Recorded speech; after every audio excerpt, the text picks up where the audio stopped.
શહેરમાં ફરી એકવાર નકલી જન્મ પ્રમાણપત્ર પકડાયો। આધાર કાર્ડ બનાવવા જતા પકડાયો bogus birth certificate. Assistant municipal કમિશનરે ઝડપી પાડ્યું કૌભાંડ। માંજલપુરના અલવા નાકા ખાતે બનાવ્યું હતું બોગસ સર્ટી। સમગ્ર બાબતને લઈને મકરપુરા પોલીસે ઝીણવટભરી તપાસ હાથ ધરી છે। આ જે ડોક્યુમેન્ટેશન ખોટા જે લોકો ઊભા કરે છે ખરેખર ખૂબ જ ચિંતાનો વિષય છે, ખૂબ જ દુઃખદ બાબત છે અને આ બાબતે હવે સતર્કતા વધારે તેજ રાખવાની જરૂર છે।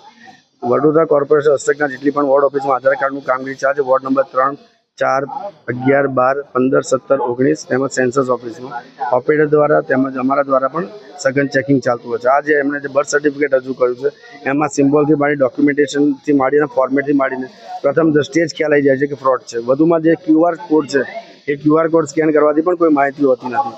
નોર્મલી QR કોડ સ્કેન કર્યા પછી એમની ડિટેલ્સ બધી આપણે આવતી હોય છે, જેથી આપણે એની ખરાઈ થતી હોય છે। એટલે તદ્દન ફ્રોડ છે, એટલે અમે તાત્કાલિક સતર્કતા રાખી અને પોલીસ ખાતાને જાણ કરી દીધી છે। જે મુજબ આ વખતે પોલીસ ખાતું ખરેખર ખૂબ જ સતર્કતાથી આવી ગયેલું છે અને હરકતમાં આવી ગયેલું છે।